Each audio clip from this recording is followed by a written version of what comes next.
محمدا عبده ورسوله أرسله بالحق بشيرا ونذيرا وداعيا إلى الله بإذنه وسراجا منيرا.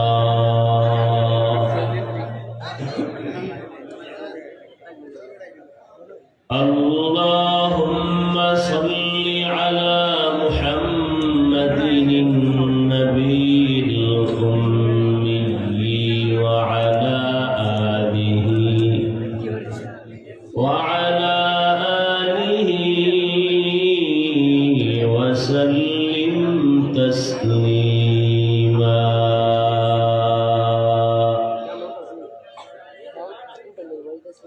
وبعد فأعوذ بالله من الشيطان الرجيم.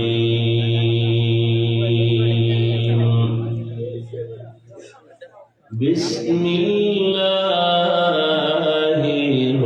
الرحمن الرحيم.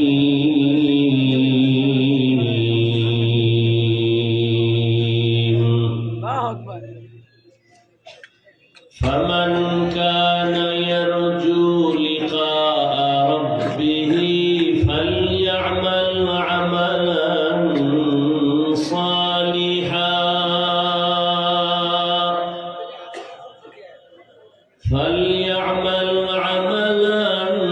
صالحا ولا يشرك بعبادة ربه أحدا. وقال النبي صلى الله عليه وآله وسلم: أخلص دينك يكفيك العمل القليل،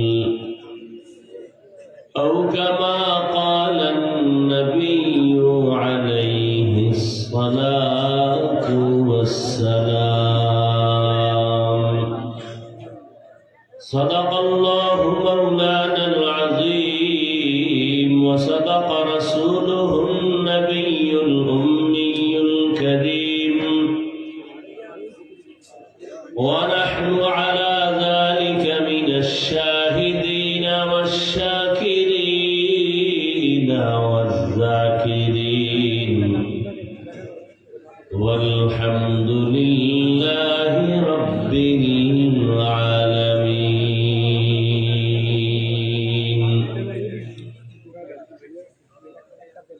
سبحانك لا علم لنا إلا ما علمتنا إنك أنت العليم الحكيم.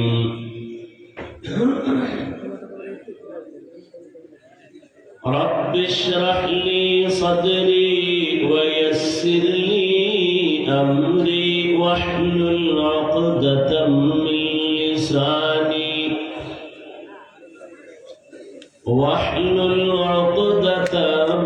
من لساني يفقه قولي.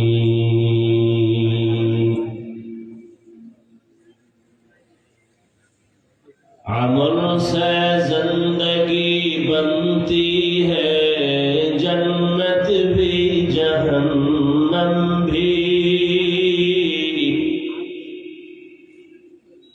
عمل سے زندگی بنتی ہے، جنت بھی جہنم بھی. یہ خاک اپنی فطرت میں نہ نوری ہے نہ ناری. یہ خاک اپنی فطرت میں نہ نوری ہے نہ ناری.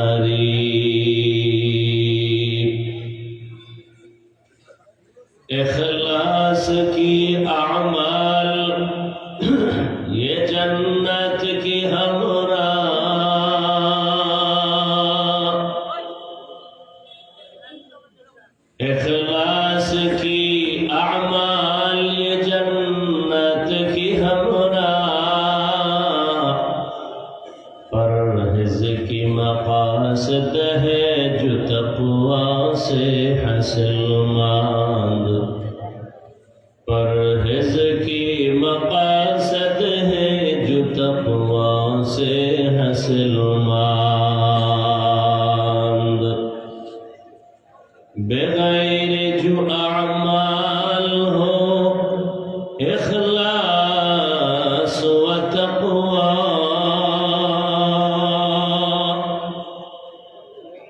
बेगैर जो अमाल हो इखलास व तक़वा, बर्बाद तेरे जिंदगी है होशे नज़रमान, बर्बाद तेरे जिंदगी है होशे नज़रमान।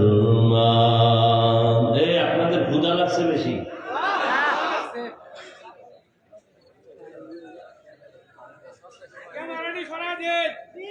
এখানে আপনারা আসছেন গায়ের জোরে না আল্লাহ নিয়ে আসছেন? 2 ঘন্টা কিছু মুখে না দিলে মরে যাবেন।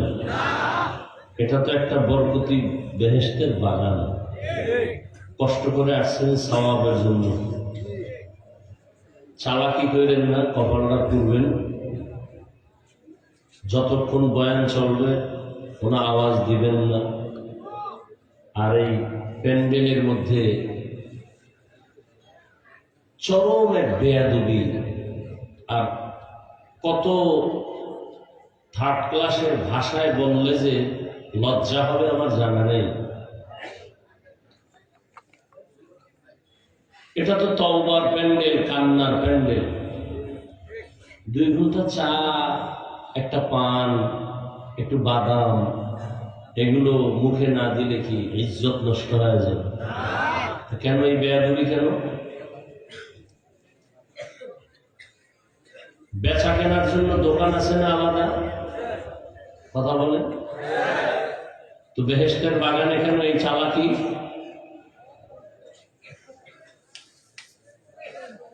এজন্য ওয়াজ হচ্ছে, ফলাফল তো 0।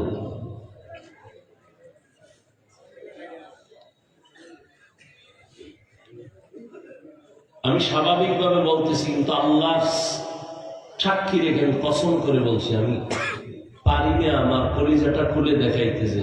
এর থেকে চরম বেয়াদবি আর কিছুই হতে পারে না। কোরআনের বাগানে বসছেন, এখানে কেন খানা দানা?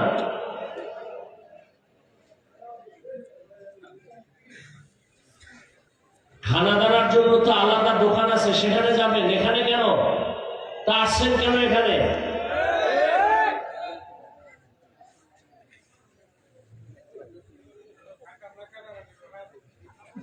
এগুলি বন্ধ করেন। কিয়ামতের আলামত, যেখানে বসার সাথে সাথে সবার গুনাহ মাফ। এত সুন্দর বেহেশতের বাগানে বাদাম খাইতে হবে, বুট খাইতে হবে, তো ঢুকছেন কেন? আপনার কপালটা তো খারাপ কেন?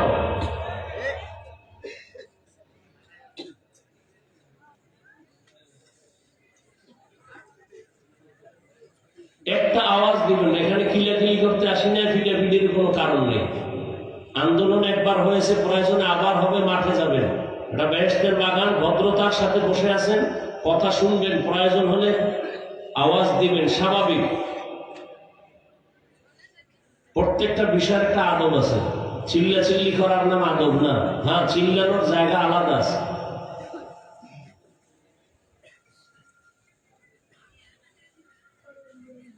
ওয়াজ উপলক্ষে মানুষ 2 ঘন্টা 3 ঘন্টা বয়ান শুনে আবার বাসায় চলে যাবে, কালকে আসবে। ওয়াজ উপলক্ষে মার্কেট কেন, দোকান কেন? না, 2-1টা দোকান থাকতে পারে খানা দানার জন্য। দূরের মানুষ একটু চা বিস্কিট খাবে, রুটি খাবে, কলা খাবে। অথচ ওয়াজ উপলক্ষে বিভিন্ন প্রত্যেকটা ওয়াজে মার্কেট। সেখানে বেলুনের দোকান হবে কেন? খেলনার দোকান হবে কেন? এমন দোকান হবে কেন যেখানে বেপরদা মেয়েরা ঢুকবে?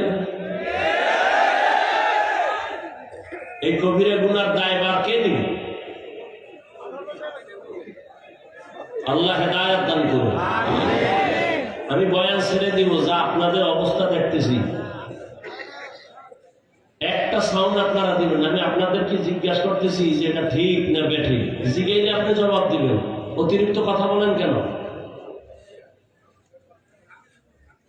তামাশা মনে করতেছেন না?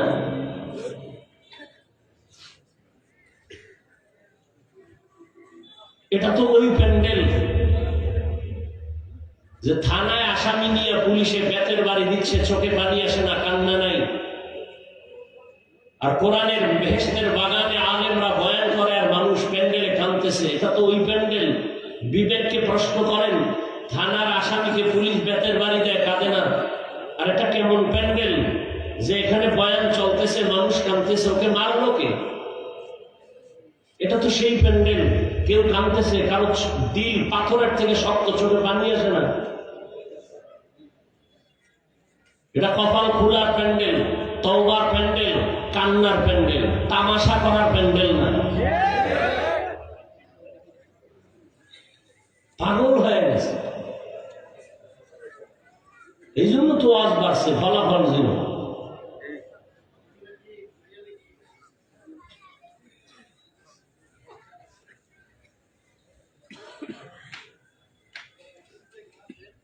আল্লাহ মাহফিল কবুল করেন, হেদায়েতের জন্য প্যান্ডেল কবুল করেন।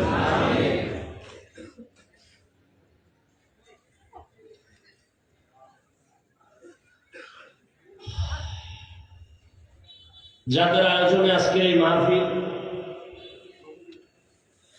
বয়লার ধানীখোলা আহলুস সুন্নাহ ওয়াল জামাতের উদ্যোগে আয়োজিত 3 দিন ব্যাপী ইসলামী মহাসম্মেলনের আজ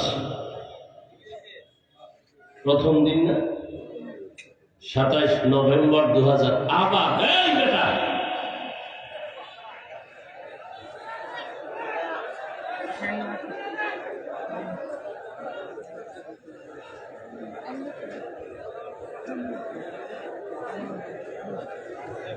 ওরা সাহস পাইল কেমনে প্যান্ডেলে ঢোকা?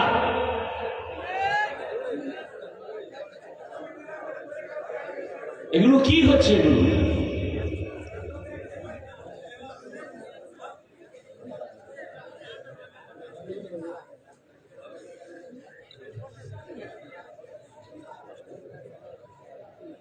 মহতি এ মাহফিলে উপস্থিত মোহতারাম সম্মানিত সভাপতি আল্লামা মুফতি মাহবুবুল্লাহ কাসিমি দামাত বারাকাতুহুম, হযরত উলামায়ে কেরাম, অত্র অঞ্চলের বিভিন্ন স্থান থেকে আগত আল্লাহ পাকের আশিকিন, জাকিরিন, শাকিরিন, মুহিব্বিন, মুরব্বিয়ান আযম, কলিজার টুকরা আমার সমবয়সী যুবক বন্ধুগণ, স্নেহের ছোট ভাই, পর্দার আড়ালে মাইকের আওয়াজ শ্রবণতা, সম্মানিত মা ও বোনেরা, আল্লাহ পাকের দরবারে শুকর যে আল্লাহ পাক আমাদেরকে হাজারো লাখো মানুষের মধ্য থেকে বাছাই করে পৃথিবীর শ্রেষ্ঠ মজলিস, উলামায়ে আহলে হকের মজলিস, গুনাহ মাফের মজলিস, তওবা কবুলের মজলিস, বরকতিয়ে মজলিসে আল্লাহ আমাদেরকে কবুল করেছেন, আশা বসার তৌফিক দান করেছেন। আল্লাহর পরে এই নিয়ামতের শুকর আদায়ার্থে খুশি হইয়া দিল থেকে জবান খুলে মহব্বতে সকলেই পড়ি আলহামদুলিল্লাহ। দরুদ ও সালাম সৈয়দুল মুরসালিন, রাহমাতুল লিল আলামিন, শফিউল মুজনিবিন, খাতামুন নবিয়্যিন, সৈয়দুস সাকলাইন, ইমামুল মুরসালিন, শফিয়ে আযম, রাসূল আকরাম, রহমত আলম, নবিয়ুল আরব আল আজম, হাবিব কিবরিয়া, আশরাফুল আম্বিয়া, সৈয়দুল আম্বিয়া, শফিয়ে মাহশর, সাকিয়ে কৌসর, আকায়ে নামদার, মদিনাহ কা তাজদার, আফতাব নবুয়ত, ফখরে মওজুদাত, সৈয়দুল মখলুকাত, হযরত মুহাম্মদুর রাসূলুল্লাহ। সবাই পড়েন, আবার পড়েন, মহব্বতে জবান খুলে আর একবার পড়েন সাল্লাল্লাহু। একবার পড়বেন, 3টা পুরস্কার নগদ আল্লাহ দিয়ে দিবেন। প্রথম পুরস্কার 10টা গুনাহ মাফ, দ্বিতীয় পুরস্কার 10টা নেক আমলনামায় যোগ হয়ে গেছে, তৃতীয় পুরস্কার আল্লাহর আদালতে মর্যাদা 10 গুণ বেড়ে গেছে। 10টা গুনাহ যে আল্লাহ মাফ করলেন, ওই 10টা গুনাহ আল্লাহ নেকের দ্বারা পরিবর্তন করে দিয়েছেন। এখানে কত হাজার মানুষ হবে? ধরে নেন 50,000 কথার কথা। বাংলাদেশে বহু দরবারে ঘুরলাম, ওয়াজের প্যান্ডেলে গেলাম, একটা প্যান্ডেলই আমি পাইলাম খুঁজা, যেখানে লক্ষ লক্ষ লক্ষ লক্ষ মানুষ আল্লাহর মুহাব্বতে 2 দিন 3 দিন 4 দিন পর্যন্ত অবস্থান করেন। এত লক্ষ মানুষের মাঝে একটা খেলনার দোকান নাই, বেলুনের দোকান নাই, শত শত দোকান, এবং মহিলা যুবতী মেয়ে তো দূরের কথা, একটা বাচ্চা মেয়েও খুঁজে পাওয়া যায় না। বাংলাদেশে মাত্র একটা জায়গায় আছে, আর কোথাও নাই। আর সব জায়গায় ঘুরছি, এখানে বিশাল প্যান্ডেল, ওখানে জাহান্নামের প্যান্ডেল, দোকানে চলতেছে যুবক যুবতীর আড্ডা, তাজা তাজা কবিরা গুনাহ হচ্ছে। বয়ানের পরে বেলুন হাতে লয়ে বাড়ি যাইতেছে, ম্যাডাম বলবে অজেরকে কি নিয়ে এসো, বলে মোনাজাতে বেলুন কবুল হয়ে গেছে। হাসবেন না, আমি হাসির কথা বলি নাই। গভীর চিন্তা করলে কান্না করা উচিত। মুসলমানের কপাল এত দুর্বল হয়ে গেল কেন? অমুকে খারাপ, অমুকে খারাপ, অমুকে খারাপ, এই বয়ানই তো চলছে। আমি যে খারাপ, আমার যে ভালো হওয়া দরকার, এই বয়ান তো খুব কম চলতেছে। আমার চোখ খারাপ, আমার হাত খারাপ, গুনার কারণে আমার জিহ্বা নাপাক, গুনাহের কারণে আমার অন্তর নাপাক। সারা রাত দরজা জানালা বন্ধ করে মোবাইল হাতে নিয়ে সারাটা রাত্র কবিরা গুনাহ, কবিরা গুনাহ, কবিরা গুনাহ করি। দোয়া করতেছি, দোয়া কবুল হয় না। মা বাবার সাথে আচরণ ভালো করি না, ভাই হইয়া ভাইয়ের সাথে ব্যবহার ভালো করি না, ছাত্র হয়ে শিক্ষকের সাথে আচরণ ভালো না, প্রতিবেশীর সাথে আচরণ ভালো না। দুনিয়ার সব খারাপ, আমি যে কতটুকু ভালো এ নিয়ে তো চিন্তা করলামই না।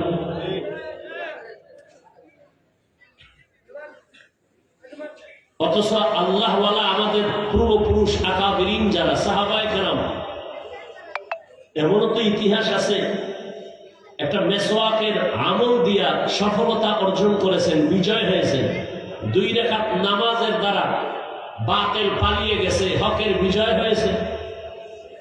একটা মোনাজাতের দ্বারা বিজয়ের পতাকা উঠছে, বাতিল সব ধ্বংস হয়ে গেছে। শুধু একটা মোনাজাত, 2 রাকাত নামাজ। সিলেটের জমিনে গৌর গোবিন্দের পতনের জন্য তো আন্দোলন করা লাগে নাই, মিছিল করা লাগে নাই।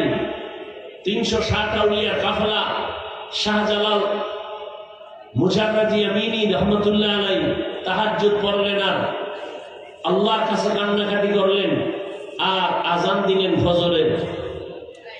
আজান দিছেন কে?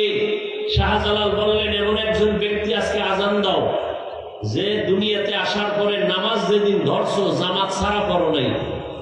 নাসিরউদ্দিন নামের একজন আউলিয়া দাঁড়ায় গেলেন, দাঁড়ায় বললেন, হযরত, আমার জীবনে আমি জামাত ছাড়া নামাজ পড়ি নাই, আপনি আজান দেন। আজানের ধ্বনি শুরু, আজান শেষ হওয়ার আগে গৌর গোবিন্দ শেষ। সে আজান তো আছে, আজানের রূহ তো নাই। নামাজ তো আছে, নামাজের রূহ নাই। বয়ান চলতেছে, বয়ানের রূহ নাই। আকাশচুম্বী কথা হচ্ছে, মানুষের চোখে পানি নেই। মোনাজাত হচ্ছে ঠিক, কান্না নাই। ওই মোনাজাত দিয়ে কি ফায়দা যে মোনাজাতে দিল নরম হবে না, চোখে পানি আসবে না? কেন আসে না চোখে পানি? কার অপরাধ? কার কারণে? অন্যর কারণে। নিজের অপরাধটা কবে দেখবেন? নিজের সংশোধনটা কবে হবেন?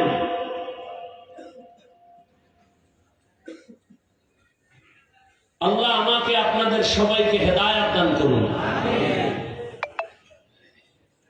উলামায়ে কেরাম আলোচনা করেছেন, অত্যন্ত তথ্যবহুল আলোচনা, কোরআন সুন্নাহর আলোকে।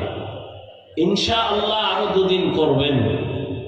পেছনে সামনের সমস্ত উলামায়ে কেরামদের কথা উম্মাহকে সহি তরিকায় আমল করার তৌফিক দান করেন। আমিন। উলামায়ে কেরামের ইজ্জতকে আল্লাহ বেশি বেশি বাড়ায় দেন। এখন আর আওয়াজ নেই, সব বুজুর্গ হয়ে গেছে। যেখানে লাগে হ্যাঁ না আওয়াজ দেন, যেখানে লাগে না হ্যাঁ হুদাও বক বক করুন। উলামায়ে কেরামের ইজ্জতকে আল্লাহ বেশি বেশি বাড়ায় দেন। উলামায়ে কেরামের ইজ্জত বাড়লে উম্মতেরও ইজ্জত বাড়ে। উলামায়ে কেরামের ইজ্জত কমলে উম্মতেরও ইজ্জত কি কমে যায়। কেন উলামায়ে কেরামের ইজ্জত বাড়বে? কেন? কমানোর জন্য গভীর ষড়যন্ত্র চলতেছে। উম্মতের অন্তরে আলেমের প্রতি ঘৃণা কিভাবে জমে সেই প্রতিযোগিতা চলতেছে। বেঈমানরাও এর মধ্যে আছে, মুনাফিকরাও আছে, নামদারি মুসলমানরাও আছে। কেন? একটাই টার্গেট, কিয়ামত পর্যন্ত আর কোনোদিন নবী আসবেন না, সাহাবায়ে কেরাম আসবেন না, আইম্মায়ে কেরাম আসবেন না, বড় বড় আউলিয়ায়ে কেরাম আসবেন না। কিয়ামত পর্যন্ত জাতিকে জান্নাতের পথে আহ্বান করবেন কোরআন সুন্নাহর আলোকে একমাত্র উলামায়ে কেরাম। ওয়ারাসাতুল আম্বিয়া তারা। উলামায়ে কেরামে জাতির রাহবার। উলামায়ে কেরাম আছেন তো এখনো আমরা হাজার হাজার হাজার মানুষ শীতের মধ্যে কোনো র‍্যাব নাই, প্রশাসন নাই, খাওয়ানোর চিন্তা নাই, থার্ড ক্লাসের বিছানার মধ্যে বসে আছে চুপচাপ, অধীর আগ্রহ, আদবের সাথে, মহব্বতের সাথে। এটা শুধু রসুলের আদর্শ আমাদের অন্তরে লালন করার ফলাফল। এটা সম্ভব না। কোন পুলিশ প্রশাসন এগুলোকে নিয়ন্ত্রণ করা অসম্ভব। রসুলের আদর্শের দ্বারা এটা সম্ভব। এজন্য একটা চূড়ান্ত চক্রান্ত চলতেছে। আলেমের প্রতি মানুষের যদি ঘৃণা আসে, তাহলে আলেমরা আর বয়ান করলেও মানুষ শুনবে না। আর আলেমদের বয়ান যখন শুনবে না, মানুষ দিন জানবে না। আস্তে আস্তে মানুষ আলেম থেকে, দিন থেকে দূরে সরে যাবে। ইসলামের বাতিল পাওয়ার কমে যাবে। এটা কঠিন ষড়যন্ত্র। এজন্য সারা দেশে আমি আমার আওয়াজকে বড় করে বলি, যারা আলেমদের বিরুদ্ধে লেখে বা বলে, সবগুলো সন্তান মা বাবার অভিশপ্ত সন্তান। একটা সন্তান মা বাবার মহব্বতের না, আদরের না, সবগুলো সন্তান মা বাবার অভিশপ্ত সন্তান। এদের উপর আল্লাহর লানত, এদের উপরে ফেরেশতাদের লানত। এরা মরার আগে দেখবি পঙ্গু হয়ে যাবে। আজ বাংলাদেশে যত ঝামেলা দেখো, সবগুলো উলামায়ে কেরামের সাথে বেয়াদবির ফলাফল।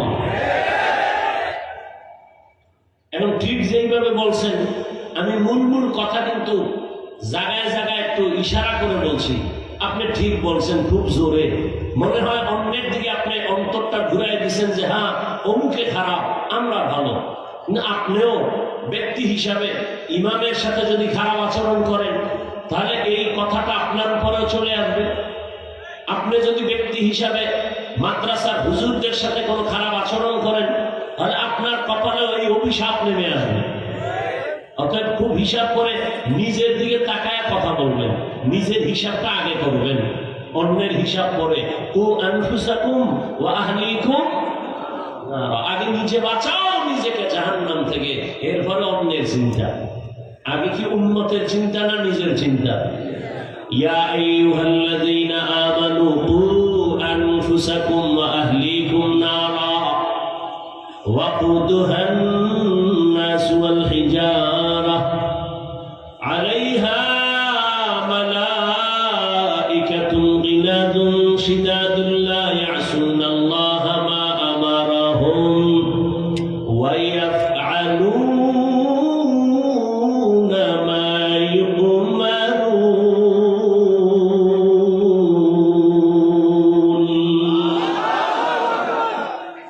আল্লাহ বলেন, হে মুমিন, জাহান্নাম থেকে আগে নিজেকে বাঁচাও, তারপরে তোমার আহলকে বাঁচাও, তারপরে তুমি উম্মতের বাঁচাও। নিজে আগে নামাজ পড়ো, তোমার আহলকে পড়াও। নিজে আগে গান শোনা থেকে বাঁচো, তোমার আহলকেও বাঁচাও।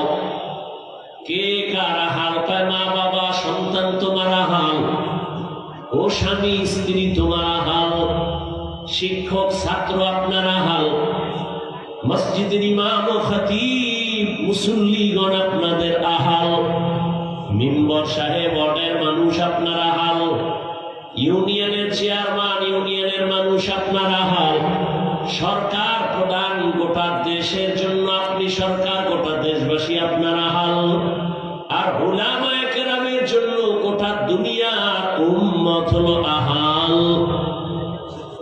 মা বাবা, জাহান্নাম থেকে নিজেকে আগে বাঁচাও, এরপরে তোমার সন্তানের বাঁচাও। নিজে নামাজ পড়ো, স্ত্রীও পড়ে, কিন্তু সন্তান পড়ে না, জান্নাত পাওয়া যাবে না। কাঠগড়ায় দাঁড়াতে হবে, পালাবার উপায় নাই। সন্তান কেন নামাজ পড়লো না, বাবা জবাব দাও। আল্লাহর হক আর বান্দার হক। নামাজ পড়ছি আল্লাহর হক, রোজা রাখছি আল্লাহর হক আদায় করছি, ত্রুটি হলে আল্লাহ মাফ করবেন। বান্দার হক আছে আমার উপর, আমি নামাজ পড়ছি, আমার ছেলে পড়লো কিনা, বান্দার হকের জন্য আল্লাহর কাছে দাঁড়াতে হবে। এক নম্বরে আল্লাহর হক আদায় করো, এরপরে বান্দার হক। নিজে পর্দা করো, তোমার আহারকে পর্দাওয়ালা বানাও। নিজে হালাল খাও, আহারকেও হালাল খাও। আল্লাহ বুঝার আমল করার তৌফিক দান করেন। ফামান কানা ইয়ারজু লিকা রাব্বিহি ফালইআমাল আমালান সালিহা ওয়া লা ইউশরিক বিইবাদাতি রাব্বিহি আহাদা। আল্লাহ বলেন, হে রাসূল, উম্মতের জানায় দেন, জমিনে যারা আমি আল্লাহর সাথে মুলাকাত করার ইচ্ছা করে, রবের সাথে মুলাকাত করতে চায়, তাদেরকে বলেন তাদের জন্য দুটো কর্মসূচি আমি আল্লাহ দিলাম। এক নম্বর কর্মসূচি, তারা যেন নেক আমল করে। দ্বিতীয় কর্মসূচি, যেন শিরিকের গন্ধ না থাকে, শিরিক থেকে নিজেকে বাঁচায়। রহমতের নবী বলেন, আখলিস দীনাকা ইয়াকফিকাল আমালুল কলিল। হে উম্মত, তোমার ঈমান আকীদা পরিশুদ্ধ করে নাও, অল্প আমল জান্নাত পাওয়ার জন্য যথেষ্ট হয়ে যাবে। কিছুক্ষণ বসবেন তো, শয়তান তো বইয়া নাই। কিছু মানুষ বাড়ির থেকে আসছে, এখানে আসতেও কপাল লাগে, বসতেও কপাল লাগে, মা বাবার জন্য শেষের দোয়া করে যাইতেও কি লাগে, কপাল। অনেকে আসছেন কিন্তু প্যান্ডেলে ঢুকতে পারে নাই। আবার অনেকে প্যান্ডেলে ঢুকছেন ঠিক, কিন্তু কলবের দরজা বন্ধ করে রাখছে মোবাইল দিয়া। এই যারা মোবাইল হাতে নিছো বাবা, তোমার কলবের দরজা বন্ধ। মানো আর না মানো, ওই চিন্তা তো করি না। আমি আল্লাহর কাছে হিসাব দেওয়া লাগবে, সেই চিন্তায় ওয়াজ করি। তোমার হিসাবের চিন্তা তুমি করো। তুমি 24টা ঘন্টা মোবাইল নিয়ে মরো, আল্লাহ কানে ধইরে একটু বেহেশতের বাগানে নিয়ে আসে, এই ট্যাংটাও মোবাইল ছাড়া থাকা যায় না। তোমার কপালটা এত নষ্ট কেন? তুমি যুক্তি দিবা আমাকে না? কি যুক্তি দিবা? তোমার থেকে আমি কম চালাক। তুমি যুক্তি দিবা হাফিজ ভাই কি পরিমাণ আপনাকে মহব্বত করি, এজন্য রেকর্ড করি বয়ানটা। আচ্ছা বলো, তোমার থেকে আমার বুদ্ধি কম? তুমি আমাকে জবাব দিয়ে আটকাই দিছই তো। আচ্ছা আমি এবার তোমাকে প্রশ্ন করি, তুমি 200 হাত দূরে বসে মোবাইলটা হাতে নিয়ে বয়ান রেকর্ডের অজুহাত দিবা। সত্য কথাটা মানো আর না মানো, অন্তত স্বীকার করো। 200 হাত দূরে বসে রেকর্ড করলে রেকর্ডিংটা কি একুরেট হবে? হবে না। ছবি ভালো আসবে, বরং তোমার কাজটা মিডিয়াওয়ালারা একুরেট ভাবে করতেছে। তুমি সকালবেলা চাইলেই বয়ানটা রেকর্ড থেকে ডাউনলোড করে নিতে পারবো। এতটুকু বুদ্ধি না থাকলে কচু গাছ খুঁজো, তোমার মরে যাওয়া ভালো। তুমি এত নির্বোধ, তোমার বেঁচে থাকার অধিকার নেই, কচু গাছ খুঁজো। আল্লাহ হেদায়েত না দিলে করার কি? যেই রসুলের চেহারাটা এক নজর দেখলে পেটের ক্ষুধা থাকে না, যেই রসুলের চেহারা মুবারকের দিকে মহাব্বতের নজরে তাকাইলে জান্নাত ওয়াজিব হয়ে যায়, সেই রসুলকে টানা পাশে বসে 13 বছর দেখলো, বয়ান শুনলো, কপালে কালেমা জুটলো না। এত বড় নিকৃষ্ট বেঈমানের নাম জানেন তো? বলে। আর অন্যদিকে 27 বছরের যুবক তরবারি নিয়ে দৌড়ায় নবীকে জবাই করবে। নবীজির সামনে গিয়া তরবারি ফালায় কয়, হে আল্লাহ রসুল, আপনি সত্য নবী, আমার কল্লা কেটে দেন, তবে আগে কালেমার রশি লাগায় দেন। এর নাম কপাল, এর নাম কপাল। 13 বছর নবীরে দেখলো, বয়ান শুনলো, কালেমা জীবনে পড়লো না। আর 27 বছরের যুবক নবীকে জবাই করতে গিয়া কালেমা পড়ে মুসলমান হয়ে গেল। এর নাম কপাল। আসছে খালি, যাবে খালি, ওই মোবাইল নিয়ে পেরেশান হয়ে গেছে। ওর বয়ানের দিকে কোনো কলপ নেই, ও মোবাইল নিয়ে ব্যস্ত। কেমনে ছবিটা সুন্দর আসবে, কেমনে রেকর্ডটা ভালো হবে, এই ধান্দায় পড়ে আছে। মোনাজাতের পরে খালি মোবাইল চুরি হয়ে গেলে সব গেল, আমও গেল, সালাও গেল। আল্লাহ কপাল খারাপ করলে আর কি করবা? আর আল্লাহ ঠেকানাই তোমার কপাল খারাপ করবে, তোমারটা তুমিই খারাপ ইচ্ছা করে করতেছো। 24টা ঘন্টা মোবাইল মোবাইল মোবাইল, নামাজে মোবাইল, বাইরে মোবাইল, ঘরে মোবাইল, বাথরুমে মোবাইল, ঘরের বিছানায় সারাটা রাত মোবাইল দেখে দেখে কবিরা গুনাহ করে করে করে করে চেহারাটা নষ্ট করে ফেলেছে। নিজের তো ভাবতেছে আমি বড় মাস্তান, অথচ তোমার চেহারার মধ্যে কোনো আকর্ষণ নাই, মায়া নাই, দেখলে চেহারায় কোনো আলো নাই। অথচ 40 বছর পর্যন্ত চেহারা থাকবে উজ্জ্বল, গোলাপের মতো থাকবে চেহারা। মাত্র 30-25 বছরের চেহারা নষ্ট কেন? কেন তোমার চেহারা নষ্ট হবে? সারা রাত মোবাইলে গুনাহ করেছো, কেউ দেখেনি, আল্লাহ তো দেখছেন। ওই গুনার আসর চেহারায় পড়ে গেছে।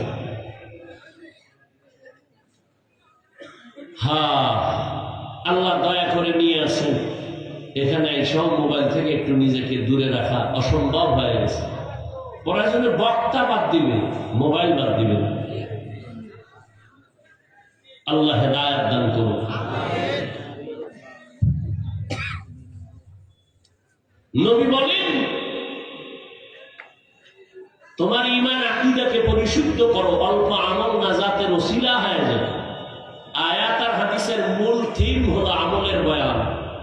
আমল, আল্লাহ বলেন আমল করো, নবী বলে আমল করো। নবী বলেন বেশি লাগবে না, অল্প আমল। আমল বেশি না কম? কম। তবে আমলটা হতে হবে ইখলাসের সাথে, খালিসান লিওয়াজহিল্লাহি তাআলা, একমাত্র আল্লাহর জন্য। আল্লাহর জন্য আমল করো। গ্রাম্য একটি প্রবাদ আছে, আপনারা জানেন, যে বলে এমনি তো নাচনেওয়ালা বুড়ি, আরো যদি পায় ভোলের বাড়ি। মানুষ এমনি আমল করে না, এর মধ্যে আবার কেউ কেউ বলে বেশি আমল লাগে না। অথচ আল্লাহ কোরআনের ভিন্ন আয়াতে বলেন, আমি মানুষকে পাঠাবার কারণই হলো আমলের পরীক্ষা নিব। আল্লাযী খালাকাল মাউতা ওয়াল হায়াতা লিয়াবলুয়াকুম আইয়ুকুম আহসানু আমালা ওয়া হুয়াল আজিজুল গফুর।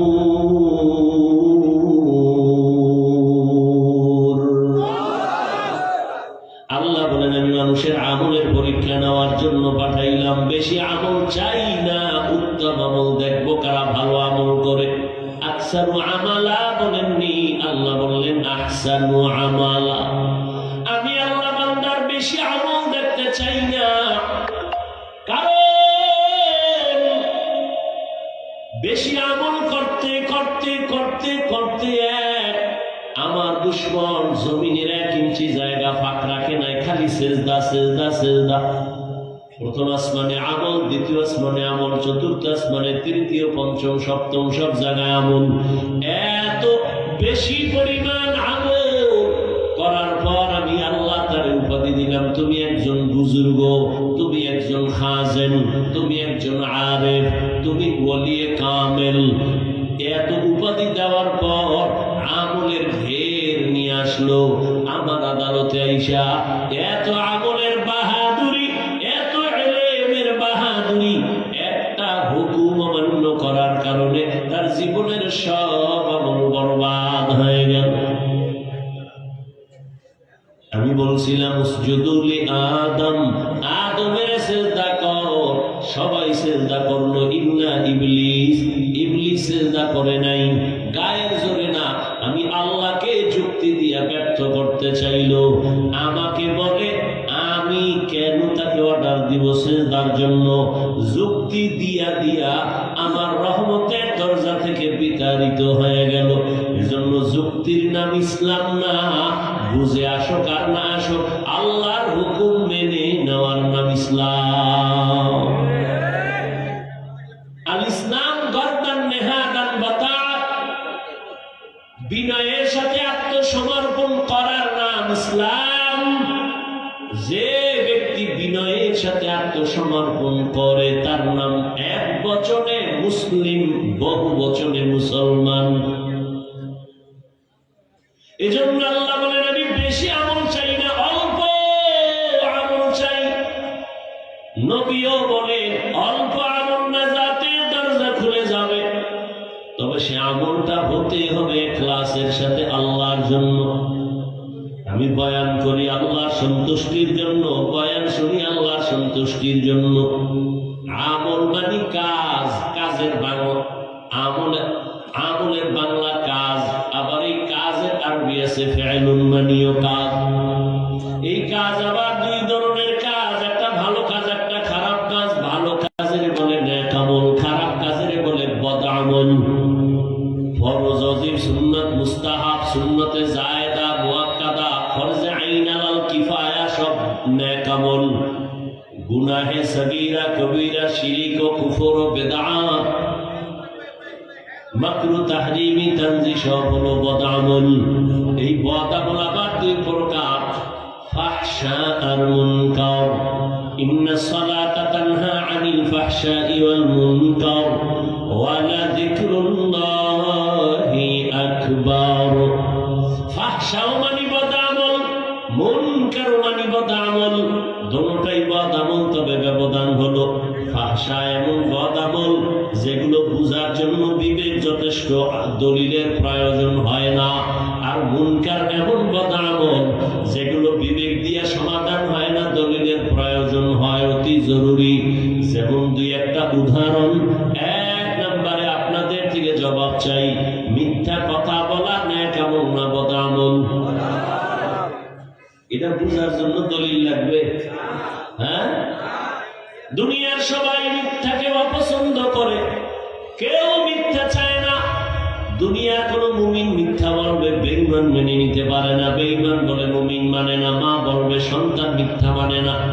যদিও মোবাইলের দ্বারা আমাদের মিথ্যা প্রতিদিন বেড়েই চলছে। মোবাইলের মাধ্যমে মোবাইলে এত মিথ্যা কথা বলা হয় যেগুলোর কোনো গণনার শেষ করা যাবে না। মিথ্যা একটা বদ আমল, বুঝার জন্য কোনো দলিলের প্রয়োজন নাই, যদিও দলিল রেডি আছে। আল্লাহ বলেন ওয়াইলুন ইয়াউমাইযিল লিল মুকাজ্জিবিন, ওয়াইলুন ইয়াউমাইযিল লিল মুকাজ্জিবিন, ওয়াইলুন ইয়াউমাইযিল লিল মুকাজ্জিবিন। মিথ্যাবাদীর জন্য জাহান্নাম, মিথ্যাবাদীর জন্য জাহান্নাম, মিথ্যাবাদীর জন্য জাহান্নাম। এর নবীরা আশিকের যুবক, ও বৃদ্ধ বাবাজি, ও পর্দার আড়ালের মা বোনেরা, কয়দিন এই দুনিয়ার হায়াত।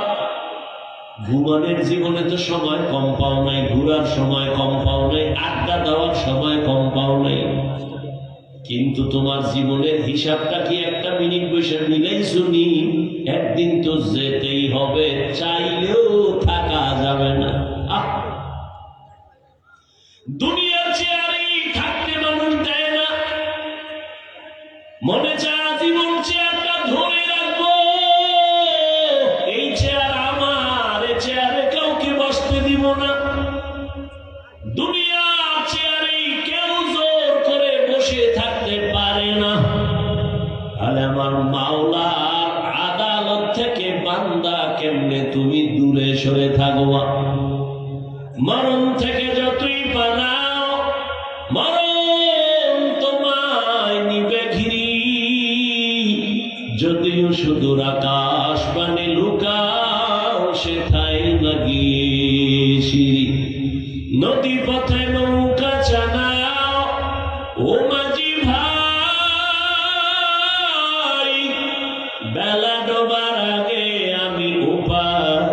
ডুবতে চাই, ডুবে গেলে বেলারে আর উঠে না, ভেঙ্গে গেলে মেলারে আর জমে না।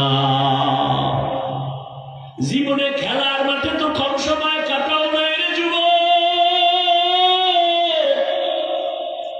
বন্ধু বান্ধবীদের আড্ডায় তো সংকম সময় কম কাটাও নাই। জীবনে দুনিয়া দুনিয়া দুনিয়া দুনিয়া করে কত সময় নষ্ট করেছো, কত রাত ঘুমাও নাই। জীবনের হিসাবটা মিলাইছো নি যে ঘুমের ঘরেও তো আজরাইল আসতে পারে? হিসাবটা মিলাইছো নি? সকালবেলা সন্তান মাকে বলে, আম্মু আমি 1 ঘন্টার জন্য আমি 30 সাল বাজারে যাই আমার এক বন্ধুর সাথে মোলাকাতের জন্য। 1 ঘন্টা হয়ে গেল, 2 ঘন্টা, 3 ঘন্টা যখন হলো, আম্মা জানের অন্তরে যেন কেমন একটা ধাক্কা মারলো। মোবাইলটা হাতে নিয়ে বাবারে টেলিফোন করে, কেউ রিসিভ করে না। দীর্ঘ সময় পর কে যেন মোবাইলটা রিসিভ করে বলে, কে তুমি? বলে আমি এই মোবাইলওয়ালার মা। মোবাইলওয়ালার বাবারে দাও। মোবাইলওয়ালার বাবারে দিছে, ভাই তাড়াতাড়ি কই আসো, অমুক জায়গায় আমার ঘর, কয় তাড়াতাড়ি আসো, লাশটা নিয়ে দাও। এমন একটা দিন নাই যুবকের লাশের খবর নাই রে যুবক। যত লাশ দেখো অধিকাংশ যুবকের লাশ। ওই চট্টগ্রামে আমার যুবক, আইনজীবী আমার যুবক দুনিয়া থেকে চলে গেল। ইসকনের ইতিহাস আপনারা ফেসবুক চালান, দেখেন মিডিয়া গরম, মুসলমান গরম, দেশ গরম। হ্যাঁ, এই জন্যই তো আমি এতদিন বলছি, আমার কথা প্রথম বললে একটু কলিজায় গিয়া আঘাত লাগে, কিন্তু শেষে দেখা যায় ঠিকই। এতদিন বলছিলাম নাকে তেল লাগায় ঘুমাইছু, দেশ স্বাধীন, দেশ স্বাধীন স্বাধীন কইয়া ঘুমাইছু। যদি না ঘুমাইয়া এখনো সোচ্চার থাকতি, মুসলমানের উপরে চোখ তুইলা কথা বলার সাহস কোন নাস্তিক পাইত না। স্বাধীন কইয়া কইয়া ঘুমাইতো সরে যুবক, অথচ ঢাকা শহরে আবার মা বোনেরা সাংবাদিক সম্মেলন করে করে চিল্লায় কারাঙ্গো, দেহ ব্যবসার অধিকার আবার ফেরত চাই, সমকামিতার অধিকার নিয়ে দৌড়ায়, ট্রান্সজেন্ডারের আওয়াজ নিয়ে দৌড়ায়। আমি এজন্য বলেছিলাম, আওয়ামী লীগ গেছে গেছে কইয়া লাফাস না। শিক্ষা নে জুলুমের পরিণাম ফল কিন্তু তোমার বেলায় এমন হবে। জুলুম করলে তোমার পরিণাম ফলটাও এমন হবে। মুসলমান উলামায়ে কেরাম ছাত্র জনতার বৈষম্য বিরোধী আন্দোলনে জীবনকে বাজি রেখে ময়দানে নেমেছেন। সফলতার চাঁদ উঠছে উলামায়ে কেরামের অবদানের কারণে। এজন্য বলি আল্লাহর কসম, জীবনে যত বন্ধু পেয়েছ কেউ তোদের আপন বন্ধু নারে যুবক বাবা। এই জীবনে তোর কলিজার আপন বন্ধু একমাত্র উলামায়ে কেরাম। আর তুমি যারা বন্ধু বানাইছো এ ধান্দা বাজার, চান্দাবাজ, স্বার্থপর। স্বার্থে আঘাত লাগলে দল থেকে নাম কাটবে না, কল্লা কেটে দিবে, কল্লা। এর নাম সোনার বাংলার রাজনীতি। আর কোরআনের রাজনীতি আর ইসলামের রাজনীতি, মালিক যেই প্লেটে খাবে গোলাম একই প্লেটে খাবে।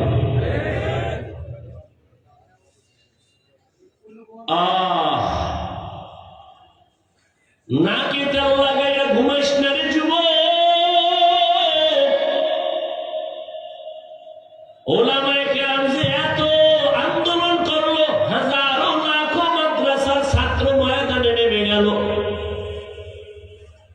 কিন্তু বলে না আমগো ক্ষমতায় উঠাও এই জন্য আন্দোলন করেছি, বলে নাই। ওলামায়ে কেরামের কথা হলো আমরা জাতির বন্ধু, জাতির উপরে জুলুম হবে, সহ্য করা হবে না। উপদেষ্টা, প্রধান উপদেষ্টা যেই থাক না কেন, আমগো আফসোস নাই, তবে ওলামায়ে কেরাম একটা রেড সিগন্যাল লাগায় দিছে, জুলুম করলে কোনো বান্দার ছাড় দেয়া হবে না।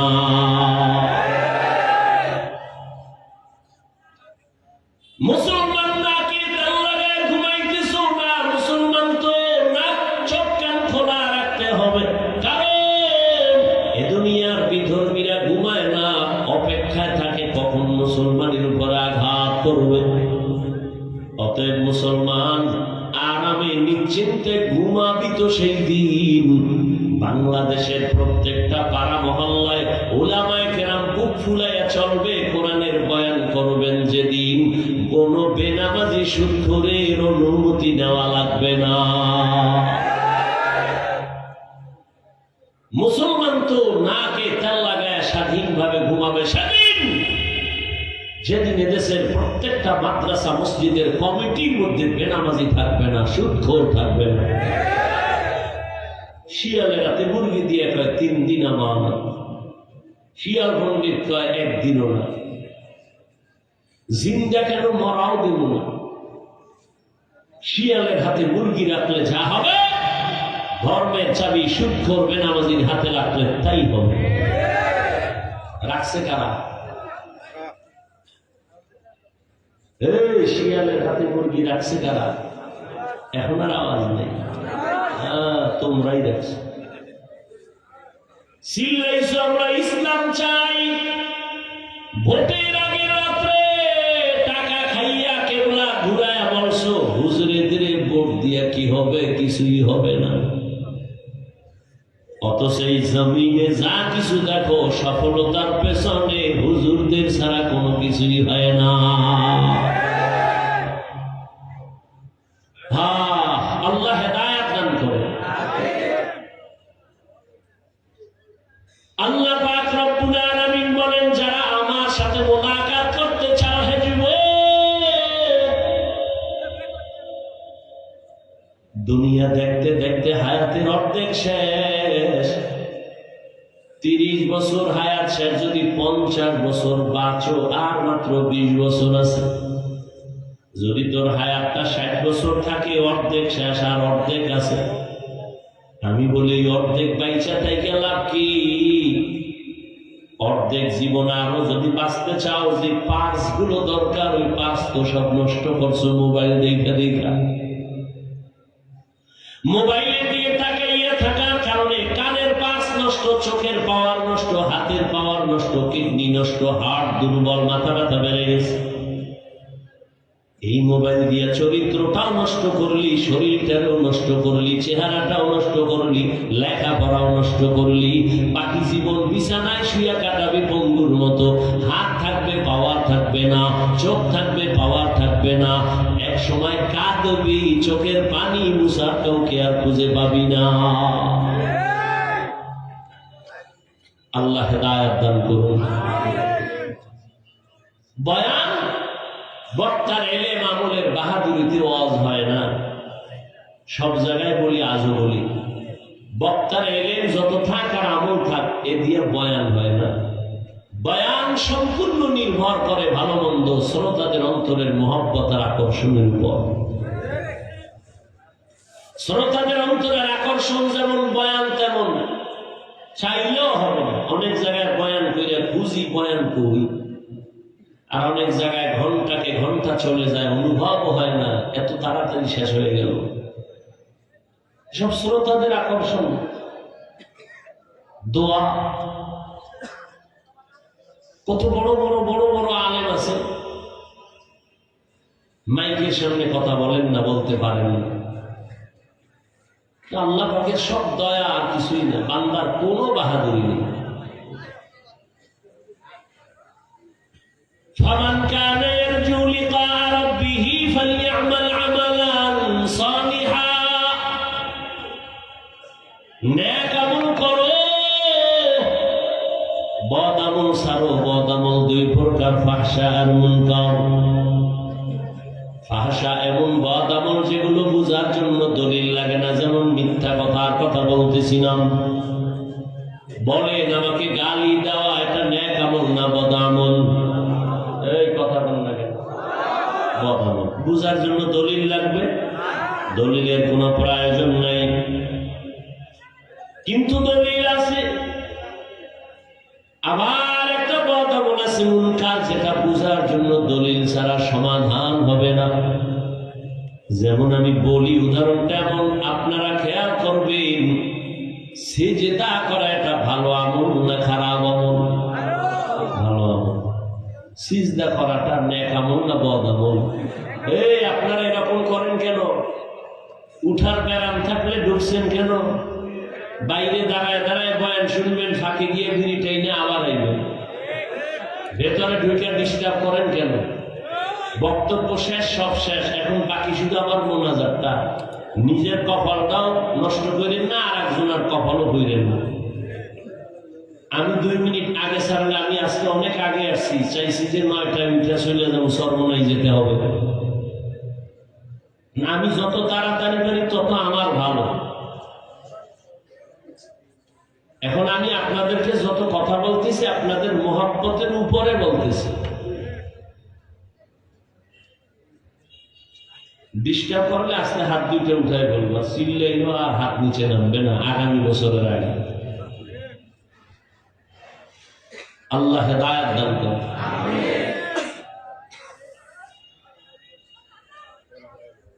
সিজদা করা এটা নেক আমল না বদ আমল? এই সিজদা যদি কেউ কবরে দেয়, মাজারে দেয়, পীরের কাছে দেয়, বট গাছে দেয়, আচ্ছা বলেন তো এরকম দেনেওয়ালা আশিক রাসূল আসেনি? আচ্ছা যারা দেয়, জানা থাকলে বলেন, এরা কি বদ আমল মনে করে দেয় না নেক আমল মনে করে দেয়? আচ্ছা আমার মতো একজন ভাঙাচুরা মৌলবি গিয়ার যদি কয়, তুই করো কি মাজারে সিজদা দিই, শিরিক, বলে চ কিসের শিরিক? দলিল দলিল দাও। এখন আমি দলিল দিছি, আল্লাহ ছাড়া অন্যকে ইবাদতের সিজদা দেওয়া হারাম। ইবাদতের সিজদা আল্লাহ ছাড়া কাউকে দেওয়া যাবে না। তোমার দলিল শেষ নি কহা, তাইবার আমার দলিল নাও। কি? আমি যে পীরের সিজদা দিই, এটা ইবাদতের সিজদা না, এটা সম্মানের সিজদা। আমি আবার প্রশ্ন করলাম, এই নাউজুবিল্লাহ পরে আগে শুনেন, আমি আবার প্রশ্ন করলাম, ভাই তুমি যে বললে এটা সম্মানের সিজদা দাও, তোমার দলিল কি? দলিল নেই, চেঁচামেচি করিস না। 1 নাম্বার দলিল কোরআনের আয়াত, কঠিন দলিল। কি? আল্লাহ নিজে অর্ডার করলেন আদমের সিজদা দাও। আল্লাহর সামনে আদমের ফেরেশতারা সিজদা দিছে সম্মানের। আরো দলিল নিবিনি করতে, আর একটা দলিল নাও তাও কোরআন থেকে, ইন্নী রাআইতু আহাদা আশারা কাওকাবান ওয়াশ-শামসা ওয়াল কামার রাআইতুহুম লি সাজিদিন। টাটকা দলিল।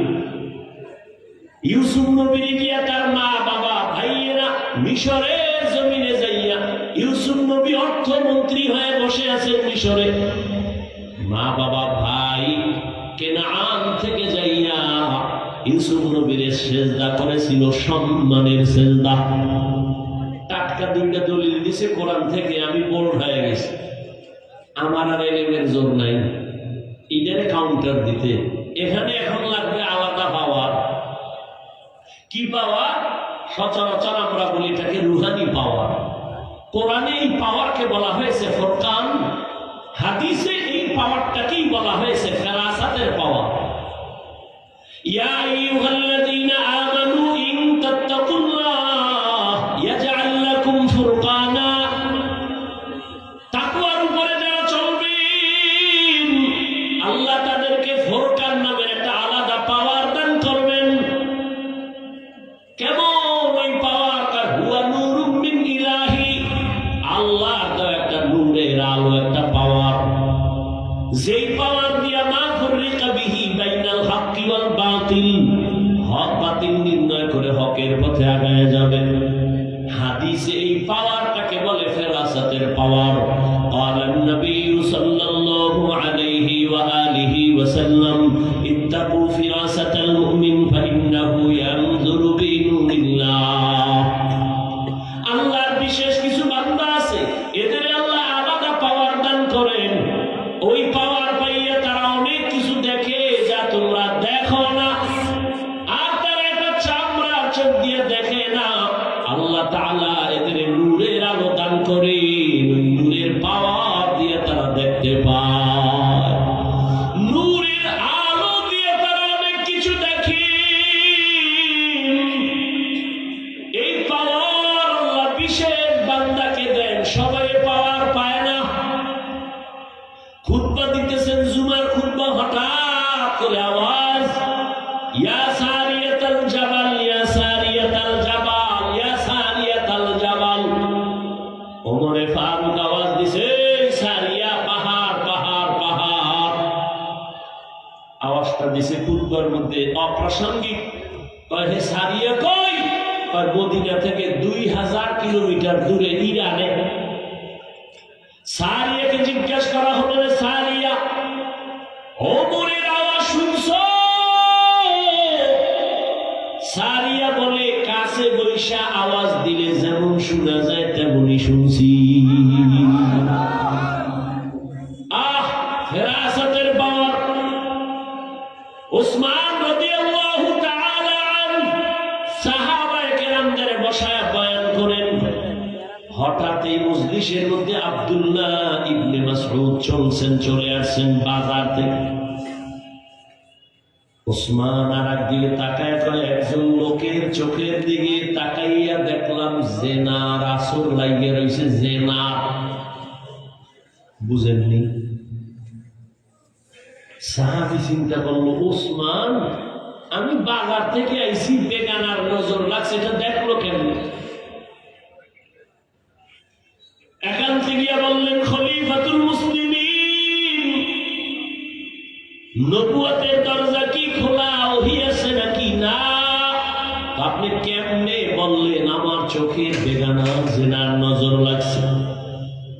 উসমান বলে, ওহীর দরজা নাই, নবুয়তের দরজা বন্ধ, তবে ফেরাসাতের দরজা তো খোলা।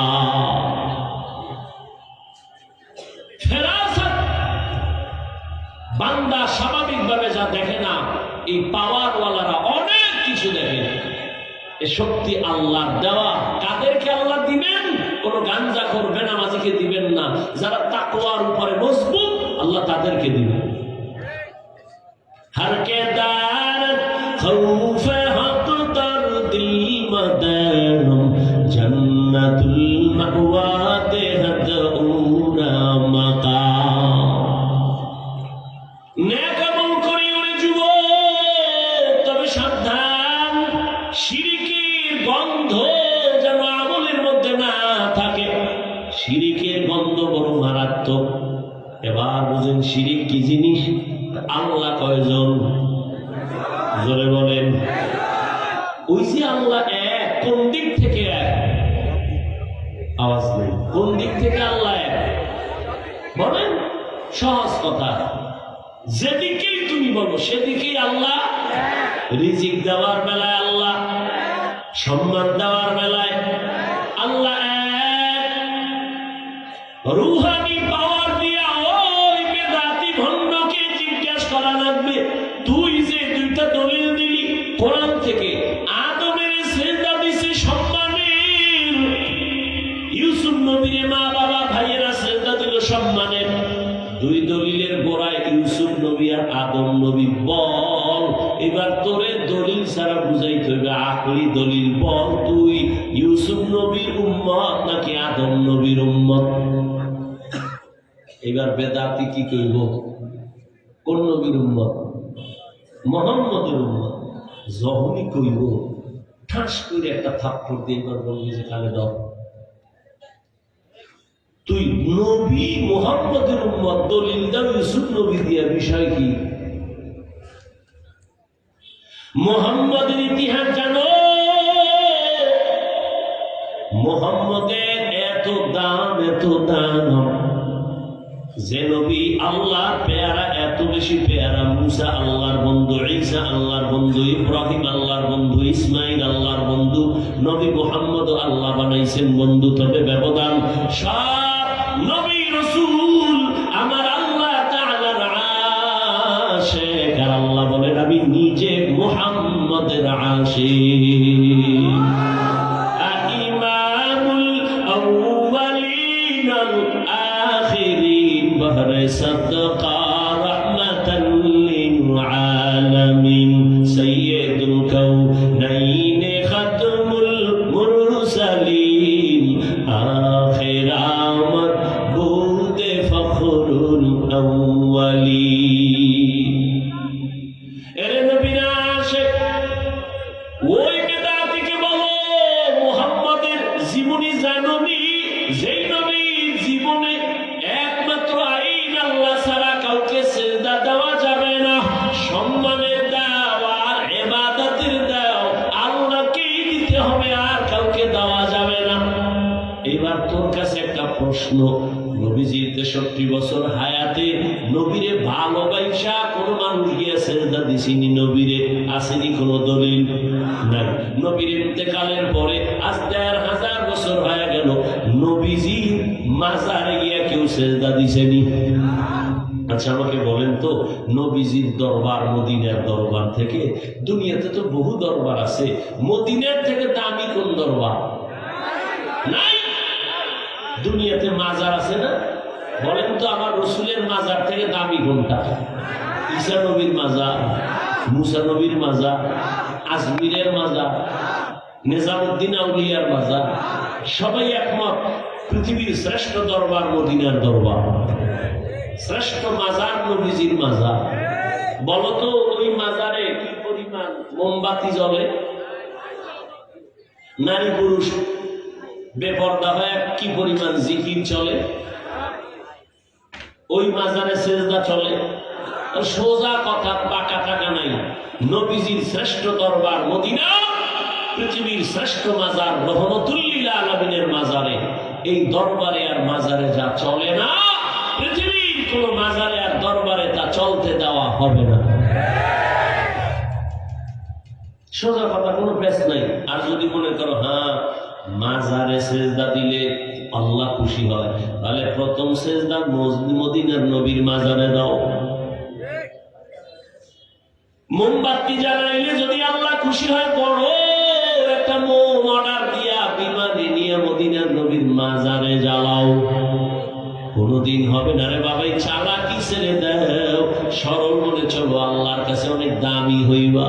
আল্লাহ পাক রব্বুল আলামিন বলেন, ও দুনিয়ার মানুষ যারা আমার সাথে মোলাকাতের ইচ্ছা করো, আমি রবের সাথে মোলাকাত করতে চাও, তোমাদের কর্মসূচি একটা, নেক আমল করো। দ্বিতীয় কর্মসূচি শিরিক করবা না। আল্লাহর মতো আরো আল্লাহ আছে মনে করার নাম শিরিক। আল্লাহর ক্ষমতার মতো কারো ক্ষমতা আছে মনে করার নাম শিরিক। যারা মনে করবে তাদের নাম মুশরিক। আল্লাহর কিছু স্পেশাল গুণ আছে, এই গুণটা আরো কারোর মধ্যে আছে মনে করার নাম শিরিক। যারা মনে করে তাদের নাম মুশরিক। মুশরিকদের জন্য জান্নাত হারাম। যেমন আল্লাহর স্পেশাল একটা গুণ হলো তিনি রিজিক দেনেওয়ালা রাজ্জাক, এই গুণটা আর কারোর মধ্যে আসেনি, নাই। যদি কেউ মনে করে আমাকে চাকরি রিজিক দেয়, আমার সরকার দেয়, গ্রামীণ ব্যাংক আমাকে রিজিক দেয়, দুনিয়ার কেউ রিজিক দেয়, মনে করার নাম শিরিক। সন্তান দেওয়ার মালিক কে? আল্লাহ। আরো কেউ সন্তান দেওয়ার ক্ষমতা রাখে, মনে করার নাম শিরিক। যারা শিরিক করবে তাদের নাম মুশরিক। মুশরিকদের জন্য জান্নাত হারাম। ইন্নাল্লাহা লা ইয়াগফিরু আন ইউশরাকা বিহি ওয়া ইয়াগফিরু মা দুনা যালিকা লিমান ইয়াশা ওয়া মান ইউশরিক বিল্লাহ ফাকাদ ইফতারা ইসমান আযীমা ওয়া মান ইউশরিক বিল্লাহ ফাকাদ দাল্লা দালালান বাঈদা ওয়া মান ইউশরিক বিল্লাহ ফাকাদ হারামাল্লাহু আলাইহিল জান্নাহ। আল্লাহর সাথে শিরিক করবা না, নেক আমল করবে ইখলাস নিয়া। ও আমার কলিজার যুবক,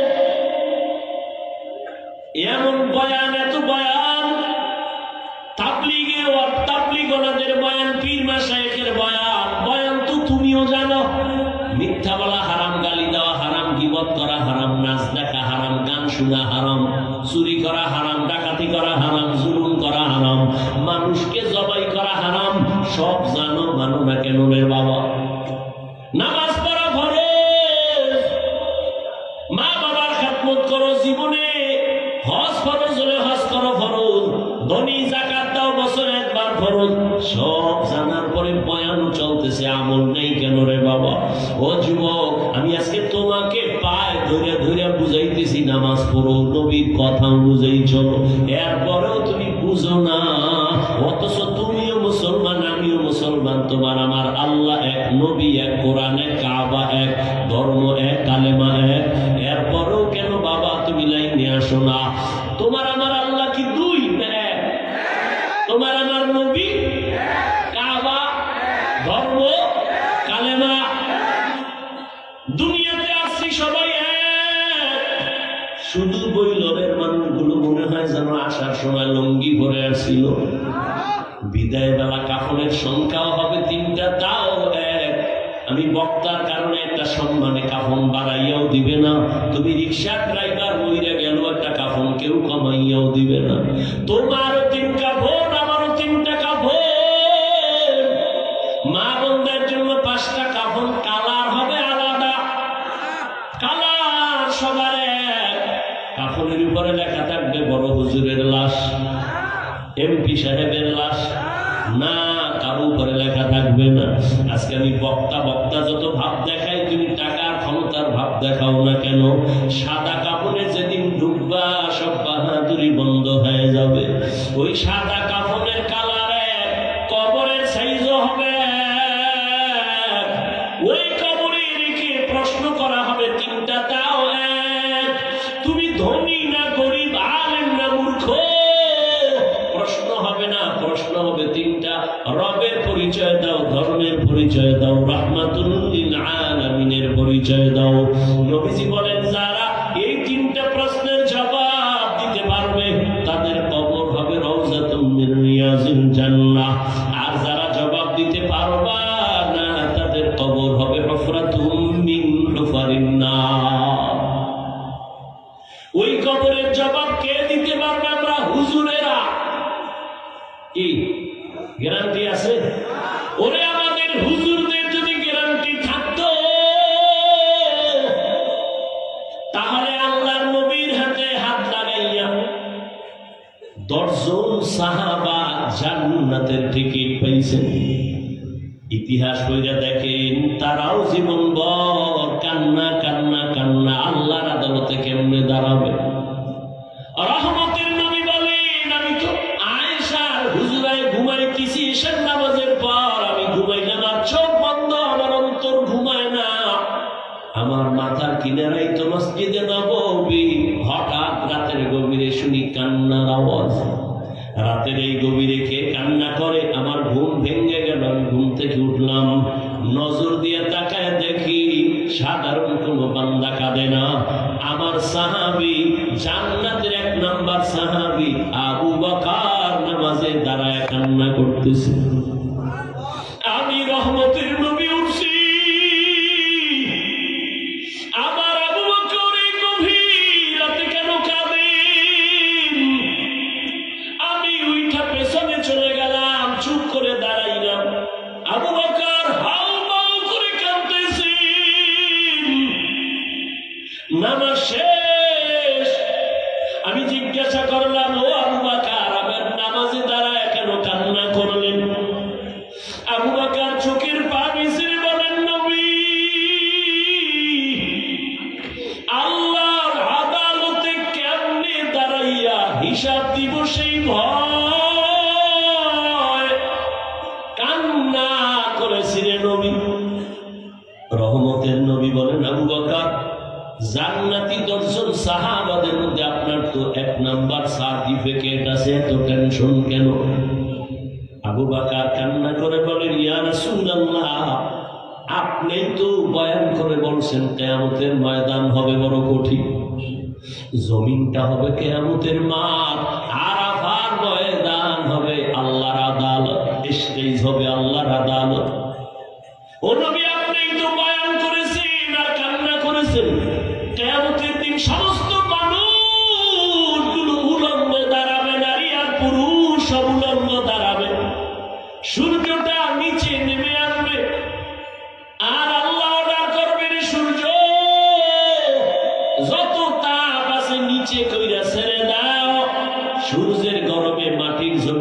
পুরিয়া তামা হয়ে যাবে।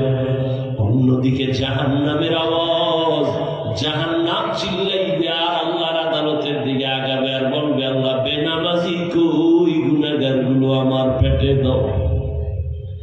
নবীজি আপনি বলেছেন আল্লাহ সেদিন রাগান্বিত আওয়াজ দিবেন, লিমানিল মুলকুল ইয়াউম লিল্লাহিল ওয়াহিদিল কাহ্হার। আমার আল্লাহ এত রাগ নিয়ে আওয়াজটা দিবেন যে আওয়াজে হাসরের ময়দানটা থরথর করে কেঁপে উঠবে। নবীদের কোনো গুনাহ নাই, তারাও কান্না শুরু করবেন আর বলবেন, আল্লাহ আমার কি উপায় হবে। উম্মতেরা পাগলের মতো দৌড়াদৌড়ি করবে, কেউ সুপারিশ করবে না।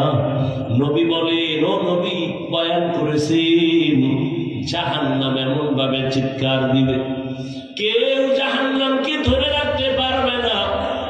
আল্লাহ পাক রব্বুল আলামিন জাহান্নামকে বলবে, অপেক্ষা কর, বিচারটা শেষ করিয়া গুনাহগার গুলো তো পেটে ঢুকায় দেই, অপেক্ষা কর। জাহান্নাম একটু দাঁড়াবে না। জাহান্নামের আওয়াজে আবার আমার নবী আল্লাহর সামনে সিজদায় পড়ে কান্না করবেন। মায়ার নবী বলবেন, আল্লাহ জাহান্নামকে ফিরাও, আমার একটা উম্মত যেন জাহান্নাম ধরতে না পারে। যদি আমার উম্মত জাহান্নামে যায় আমি জান্নাতে যাব না। আল্লাহ তখন বলবে ফেরেশতাকে, ও ফেরেশতারা ৭০,০০০ শিকল লাগায় জাহান্নামের বেঁধে ধরে রাখো, সামনে যেন অগ্রসর হতে না পারে। ৭০,০০০ শিকল লাগাইয়া জাহান্নামকে ধরবে, ধরে রাখতে পারবে না। আবার এক একটা শিকলের গোড়ায় ৭০,০০০ ফেরেশতা ধইরা রাখতে যখন পারে না, ওদিকে নবীও কান্না করেন উম্মতের মায়ায় পড়িয়া। ও বেনামাজি নবীর আশিক উম্মতের দল, কেমন একজন নবী পাইলা, ওই নবীর চিনলে না। আবু বকরের মতো বান্দা যদি জাহান্নামের ভয়ে কান্না করতে পারে, তাহলে আমার তোমার তো কান্না করে করে মরিয়া যাওয়া উচিত। অথচ কপাল বড় খারাপ, গুনাহ করতে করতে করতে করতে জীবনটা না পাক, অথচ চোখে পানি নেই। অন্যে কান্না করে তাও পছন্দ করি না, কপাল বুঝি বড় খারাপ হয়ে গেল। আবু বকর বলেন, ইয়া রাসূলুল্লাহ, আপনি তো জাহান্নামের বয়ান আর হাসরের ভয়ানক বয়ান করেছেন। আল্লাহ পাক নবীর কান্না দেখে বলবে, নবী কাঁদবেন না, আপনি মাথা উঁচু করে একটু সামান্য পানি দিয়া বলবে ফেরেশতা জাহান্নামের গায়ে ছিটায় দাও। জাহান্নামের গায়ে যখন দিবে, পানিটা দেওয়া মাত্র জাহান্নাম দ্রুত পেছনে দৌড়াবে। যেই জাহান্নামকে ৭০,০০০ শিকল দিয়েও ধরে রাখতে পারে নাই, সামান্য একটু পানি দেওয়া মাত্র জাহান্নাম পেছনে যাচ্ছে।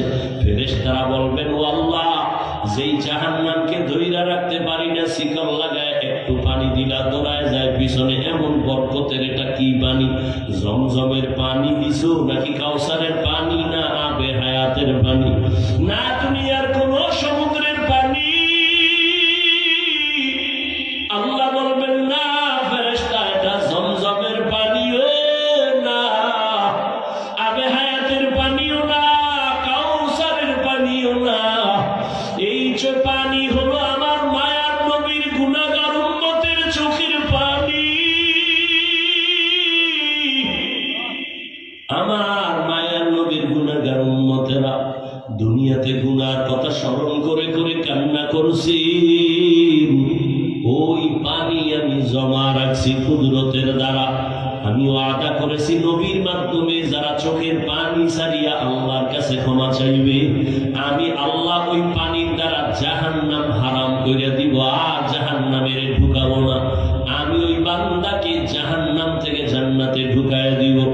ও এলাকার যুবক বাবারা, ও বৃদ্ধ বাবাজি, ও পর্দার আড়ালের মা বোনেরা, আমি এতক্ষণ চিল্লাইয়া তোমাদের বয়ান শুনাইছি, একবারও কিন্তু বলি নাই আমি পাঁচকল্লি মাথায় দিছি তোমরাও দাও না হয় ধ্বংস। আমি কওমি মাদ্রাসায় লেখাপড়া করেছি, একবারও বলি নাই স্কুল কলেজ বাদ দিয়া কওমি মাদ্রাসায় যাও না হয় ধ্বংস হয়ে যাওয়া। আমি এতক্ষণ বয়ান করলাম তাবলীগের লাইনের সন্তান, পীরের মুরিদ, একবারও তোমাদের বলি নাই যুবক পীরের কাছে যাও, তাবলীগে যাও না হয় জাহান্নামী হয়ে যাইবা। আমি তোমাদের কি বুঝাইতে চাই।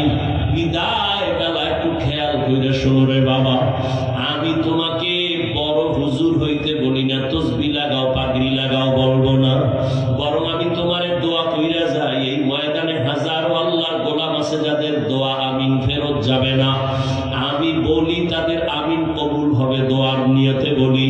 ও বাবা, তুমি স্কুলে পড়ো, আমি দোয়া করি আলহামদুলিল্লাহ। তুমি কলেজে পড়ো, তুমি ভার্সিটিতে পড়ো, চাকরি করো, ব্যবসা করো, তুমি একজন ডাক্তার হও, ইঞ্জিনিয়ার হও, প্রফেসর হও, কোনো বাধা নাই।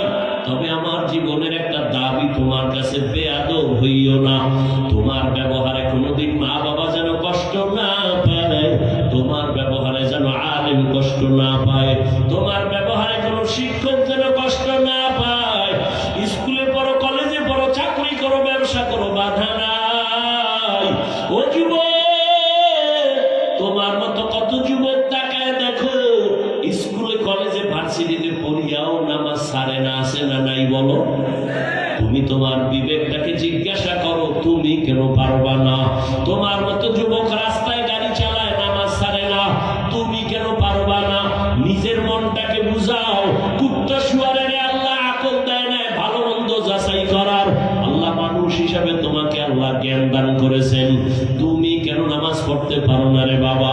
মনে মনে কি ভাবতেছো কোরআন মিথ্যা?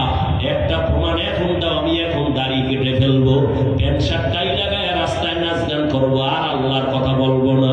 দুনিয়ার সব কোরআন আগুন দিয়ে জ্বালায় দিব, কারণ কোরআন যদি ভুল হয় তো আঙ্গ বয়ানও ভুল, কোরআন যদি ভুল হয় সত্যিকারে তো আল্লাহ আছে এ কথাও ভুল। কোরআন যদি ভুল প্রমাণ করতে পারো, কিয়ামত হবে, জান্নাত হবে, সব ভুল। কিন্তু তুমি কেন?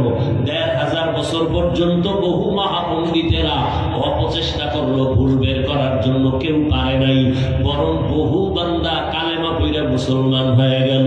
ও আল্লাহর বান্দা, তোমার অন্তর যদি বলে না আসলেই কোরআন সত্য, তাহলে ভালো করে মনে রাখবা, গুনাহ নিয়ে কবরে গেলে জাহান্নামের আযাব ভুগতে হবে, তাও সত্য।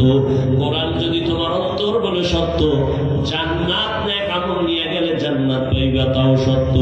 ও আল্লাহর বান্দারা, ও নবীর উম্মতেরা, উলামায়ে কেরাম, সাহাবায়ে কেরাম জীবনভর যদি নেক আমল করিয়া কান্না করেন, তোমার তো আমার তো কোনো আমলেরই খবর নাই, নামাজ নাই, দাড়ি নাই, টুপি নাই, পর্দা নাই, হালাল নাই, তোমার আমার কি পরিমাণ কান্না করা উচিত? ও আল্লাহর বান্দারা, মনের একটু বুঝাইও। তোমার মতো কত চাকরিজীবীরা, আর্মি, পুলিশ, বিডিআরেরা, দাড়িওয়ালা, নামাজির অভাব নাই, বলো তুমি কেন পারবা না? তোমার মতো কত ব্যবসায়ী ব্যবসা করে হালাল ভাবে নামাজ ছাড়ে না, তুমি কেন পারবা না? এখনো সময় আছে, তওবা করে নাও। মনে চাইছে পার্কে যাবা, দৌড়াইয়া গেছো, আর কত গুনাহ করবা, এখনই কি ফিরবা না রে বাবা? দুইটা পায়ে হাত দিলে কি বলবা, হাফিজ ভাই চেয়ারের থেকে নিচে নাইবা যদি আমগো পাও ধরেন, আর দাড়ি কাটবো না, নামাজ ছাড়বো না, পায়ে ধরে বলি বল আমি নিচে নাইবা আসি বাবা, আমি নিচে নাইবা তোর পাও দুইটা ধইরাও বলবো, আর দাড়ি কাইটা আবার নবীরে কষ্ট দিস না। ওরে আমরা যারা টুপিওয়ালা দাড়িওয়ালা, কই কত বিপদ এই বাংলাদেশে চোখের সামনে দেখছো, কিন্তু আমাদের তো কোনো বিপদ হলো না। করোনার সময় সব বন্ধ, স্কুল কলেজ বন্ধ, চাকরি বন্ধ, সব, কিন্তু একটা মাদ্রাসা বন্ধ হয় নাই। এই আওয়ামী লীগ নাই, বিএনপি, এই সেই কত কান্নাকাটি, সবার মধ্যে পেরেশানি, কিন্তু কোরআন ওনাদের কোনো টেনশন নাই, আলহামদুলিল্লাহ। আমরা আগেও যেমন ছিলাম এখনো তেমন আছি, ভবিষ্যতেও তেমন থাকবো। ও বাবা, এত পাও ধরে তোমারে বুঝাই কেন? তুমি কি আমারে টাকা দাও না হাদিয়া দাও? না, ইমামের বেতনটাও ঠিক মতো দাও না। ও বাবা, আলেমদের তুমি গালি ছাড়া কিছুই দাও না, ফেসবুকে বিরোধিতা ছাড়া কিছুই করো না, অথচ এত কিছু জানার পরেও একটা গালিও তোমারে আমি দেই না। তুমি সামনে দাঁড়াইলে হাসি মুখে বুকে লাগাই সালাম দেই, একবার তো সিসি কইরা তাড়ায়া দেই নাই। এই তো বলতে পারতাম তো চাইলে, যে বেনামাজি কাছে আসবি না, তুই প্রস্রাব করে পানি লাও না, গন্ধ তোর পোশাকে ময়লা, দূরে যা, একবারও বলি নাই। বরং সব আলেমরা তোদের পাইলেই বুকে লাগায়, আর মোহাব্বত করে একটু দোয়া দেয়, সালাম দেয়, হাত বাড়ায় দেয়। এই ভালোবাসা দুনিয়াতে আর কারো কাছ থেকে পাবি না রে বাবা। দুইটা পায়ে হাত রেখে বলি রে যুবক, ওরে সাহাবায়ে কেরাম যদি এত সুন্দর আমল, এত সুন্দর নামাজ, এত সুন্দর তাকওয়া, এত সুন্দর তেলাওয়াত রাইখা জান্নাতের টিকিট পাইও যদি তারা কান্না করে, তোমার আমার কত কাঁদা উচিত। চোখ দুইটা বন্ধ করে দেখ, জীবনে গুনাহ ছাড়া কিছুই নাই রে বাবা। এখনো কি তওবা করবা না? তোমার আমার মতো যুবক, পানির নিচে তাকায় দেখ যুবকের লাশ, গাড়ির নিচে যুবকের লাশ, ঘুমের বিছানায় যুবকের লাশ। এই জীবনে তো কোনোদিন আমি প্যান্ট শার্ট দূরের কথা, আমার বাবা হাফ প্যান্টও পরার নাই। এই যে লম্বা জামাটা পরছি, ওলামায়ে কেরাম তো কানি ফারা জামাও পরে, আমার আব্বা জীবনে আমাকে কানি ফারা জামাও পরায় নাই। ও বাবা, চাইলে তো অনেক কিছু করতে পারতাম। তুমি যে যুক্তি দাও টুপি মাথায় দিলে মাথা গরম, এই বুদ্ধি কি আমার নাই? বুঝটা কি নাই? বুঝি, তারপরও ছাড়ি না কেন? দাড়ির কারণে যৌবনের ভাব চলে যায়, বুঝি, তারপরও কেন দাড়ি কাটি না? ও বাবা, তুমিও মুসলমান, আমিও মুসলমান। তোমার টুপি মাথায় দিতে লজ্জা লাগে, আমার না দিলে লজ্জা লাগে। আমার দাড়ি কাটতে লজ্জা লাগে, তোমার দাড়ি রাখতে লজ্জা লাগে। আমার পর্দা না করলে লজ্জা পাই, তুমি পর্দা করতে গেলে লজ্জা পাও। আমি মসজিদে না ঢুকলে লজ্জা পাই, তুমি মসজিদে ঢুকতে গেলে লজ্জা পাও। আসলে বিষয়টা কি আর কিছুই না, জাহান্নামের আগুনের ভয়। এই জাহান্নামের একটা সেকেন্ডের আযাব সহ্য করতে পারবো না। দুনিয়াতে একটা মশায় কামড় দিলে সইতে পারি না, রাতে আর ঘুম হয় না। একটা বেতের বাড়ি সহ্য করতে পারি না রে বাবা। ওই দুনিয়ার সূর্যের গরম সহ্য করতে পারি না। গুনাহগার হইয়া যদি কবরে যাই, ওই কবরে গেলে জাহান্নামের আগুনের গরম কেমনে সহ্য করব? ওই কবরের দুই পাশের মাটির চাপ সহ্য করতে পারবো না, জাহান্নামের গরম সহ্য করতে পারবো না রে বাবা।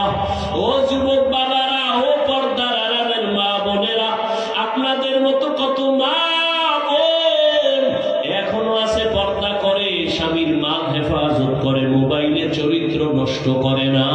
ও মা, স্বামীর মাল হেফাজত করে, সন্তানগুলো দিনদার বানাবার চেষ্টা করে। ও পর্দার আড়ালের আম্মা জানেরা, সন্তানটাকে ডাক্তার বানাইয়েন, ইঞ্জিনিয়ার বানাবেন, বাধা নাই, তবে বেয়াদব বানাবেন না।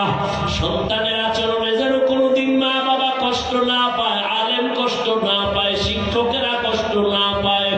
ও যুবক, এখনো কি জাহান্নামের আগুন থেকে ফিরবা না রে বাবা? আল্লাহর নবী সামনে আবু বকর দাঁড়ায় কান্না করেন, ইয়া রাসূলুল্লাহ, কিয়ামতের ময়দানে কি উপায় হবে আমার? হাসরের ময়দানে আল্লাহ যদি বলে, আবু বকর, তোমার জিন্দেগীর সব আমল আমার কাছে পছন্দ হয় নাই, তখন আমার উপায় কি হবে? আমার হাতে তো জাহান্নামের হ্যান্ডকাপ লেগে যাবে। ওই জাহান্নাম যে কত ভয়ঙ্কর, কিয়ামতের ময়দানে আমার আল্লাহ গুনাহগারদের ব্যাপারে বলবে, ওয়ামতাজুল ইয়াউমা আইয়ুহাল মুজরিমুন, ও গুনাহগারেরা, তোরা নেককারদের থেকে আলাদা হয়ে যা। ফেরেশতারা যারা নেক আমলওয়ালাদের ডাইনে দাঁড় করাও, আর গুনাহগারদের আলাদা কইরা দাও। আমি ডান হাতে আমলনামা দিব যারা নেক আমলওয়ালা, যাদের ডান হাতে নেক আমল দিবে আল্লাহর বান্দারা বিনা হিসাবে জান্নাতে যাবে। আর যারা গুনাহ নিয়ে দাঁড়াবে, আল্লাহ বলবে ওদের বাম হাতে আমলনামা দিব, তবে আমি সোজা হাতে দিব না। আল্লাহ তখন এতটা রাগ হইয়া একটা আওয়াজ দিবেন, এ ফেরেশতা, এই বেঈমান নাফরমান, আমার দেওয়া পানি, আমার দেওয়া সূর্যের আলো, আমার দেওয়া চাঁদের আলো, আমার দেওয়া জমিনের ফসল গাছের ফল খাইলো, আমার হুকুম মতো চলে নাই, এর সোজা হাতে আমলনামা দেওয়া হবে না। আল্লাহ বলবেন, ফেরেশতা, এই নাফরমানের বুকের মাঝে ছিদ্র কর, বুকের মাঝে ছিদ্র করিয়া বাম হাতটা বুকের ভেতর দিয়া ঢুকাইয়া পিঠের থেকে বের করো। সাথে সাথে ফেরেশতারা ওই নাফরমান গুনাহগারের বুকের মাঝে ছিদ্র করিয়া বাম হাতটা পাক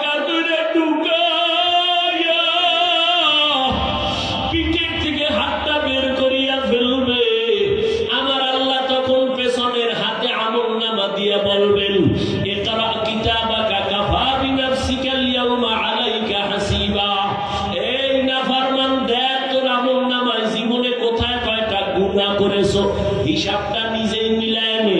ফেরেশতারা বলবে আল্লাহ পেছনে আমলনামা, চেহারাটা সামনে পড়বে কেমনে দেখে না। আল্লাহ আবার রাগান্বিত হয়ে বলবে ও ফেরেশতাই নাফরমানের ঘাট ধইরা মোচড় দাও, ঘাটটা ধইরা মোচড় দিয়া পেছন দিকে ফিরাও। ওরে জাহান্নামের ভয় যদি অন্তরে থাকে, আমার নবী বলেন জাহান্নামের বয়ান যখন শুনো আওয়াজ পাইলে 2 ফোঁটা চোখের পানি সারিয়া কান্না করিও। ও বাবারা, তোমার আমার চোখে পানি নাই কেন? একমাত্র কারণ গুনার কারণে দিলটা পাথর হয়ে গেছে, এই কারণে চোখে পানি আসে না। অথচ জাহান্নামের আযাবের ভয়, আল্লাহর কোরআন বলে পাথর কান্না করে জাহান্নামের আযাবের ভয়। ওই পাথরের থেকেও কি তোমার কলবটা শক্ত? এত গুনাহ করছো, মালিকের আদালতে কেমনে দাঁড়াইবা? এখনো কি তওবা করবা না রে যুবক? ওরে মা বাবার দোয়া নিয়ে সামনে আগাও, মনে মনে তওবা করো আর বলো আমার আল্লাহকে বলতে থাকো গোপনে, মনে মনে আমার আল্লাহকে ডাকো আর বলো হে আল্লাহ, এই বৈলরের ময়দানে তাকাইয়া দেখো, মনে হয় আমার মতো গুনাহগার কেউ নাই। গুনার কারণে আমার হাত না পাক, আমার চোখ না পাক, আমার জিহ্বা না পাক, আমার অন্তর না পাক। আমার গুনার খবর আমার মা জানে না, ভাই জানে না, বোনেরা জানে না, আপন বন্ধুরা জানে না। জীবনে কত গুনাহ করলাম হাতের দ্বারা, চোখের দ্বারা, জবানের দ্বারা। ওই গুনার খবর যদি আমার মা বাবা, ভাই বোন, আপনজন জানতো, কেউ আমারে ভালো জানতো না। আল্লাহ কত দয়ার মালিক, এত গুনাহ করার পরেও আমার আল্লাহ রাগ করিয়া তোমার আমার জন্য খানা বন্ধ করেন নাই, পানি বন্ধ করেন নাই, বরং আমার আল্লাহ মায়ার রহমতের দরজা দিয়ে ডাকে আর বলে আয় আয় আয়, কই যাইতেছো? আমার রহমতের দরজায় ফিরিয়া আয়, যেদিকেই যাবি জাহান্নাম ছাড়া কিছু না। আয়, আমি দয়ার নজর দিয়া তাকাই দিছি, আর 2 ফোঁটা চোখের পানি সারিয়া ক্ষমা চা। ওরে কান্না যদি না আসে, মনে করিও গুনার কারণে আল্লাহ বেজার। ও যুবক বাবারা, 2 ফোঁটা চোখের পানি সে কাঁদিও আর মনে বুঝাইও তোমার আমার মতো যুবক যদি স্কুল কলেজে পড়িয়া চাকরি করে, ব্যবসা করে, শ্রমিকের কাজ করে, ড্রাইভারি করে, নামাজ পড়ে, তুমি আমি পারবো না কেন? এখনো যদি তওবার নিয়ত থাকে আর গুনাহ করিও না রে বাবা। পায়ে হাত রেখে বলি, মা বাবার বরদোয়া নিও না, ওলামায়ে কেরামের দোয়া নিয়া, মুরব্বীদের শিক্ষকের দোয়া নিয়া 5 বেলার নামাজ পড়ো, লেখাপড়া করো, মোবাইলে গুনাহ ছাড়ো। ঘুমের ঘরে যদি আজরাইল আইসা দেখে তুমি বিছানায় শুয়া শুয়া গানের তার কানে লাগাইয়া শুয়া রইছো, আজরাইল যখন চলে আসবে, আরে বেনামাজি গুনাহগারের যে কি উপায় হবে? ওরে গুনাহগারেরা আজরাইলকে দেখা ভয় পাওয়া যাবে, চক্ষু উল্টাইয়া যাবে। ও আল্লাহর বান্দারা, মিথ্যা মনে করিও না, বরং সত্য ভাইবা 2 ফোঁটা চোখের পানি সারিয়া তওবা করো। মরিয়া গেল যাবা, আর নামাজ ছাড়বা না, দাড়ি কাটবা না, বেপরদায় চলবা না, মা বাবার সাথে বেয়াদবি করবা না।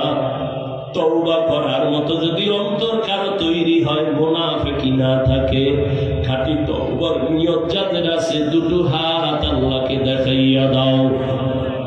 আয় আল্লাহ, হাতগুলো কবুল করে নেন, তওবা কবুল করে নেন, তওবার উপরে মজবুত হইয়া চলার তৌফিক দান করেন, আমিন। আলহামদুলিল্লাহি রাব্বিল আলামিন, ওয়াসসালাতু ওয়াসসালামু আলা সাইয়্যিদিল আম্বিয়া ওয়াল মুরসালিন ওয়া আলা আলিহি ওয়া আসহাবিহি আজমাইন। জবানটা খুলে আমার মালিকের ডাকো, ইয়া আরহামার রাহিমিন, ইয়া আরহামার রাহিমিন, ইয়া আরহামার রাহিমিন। রব্বিরহামহুমা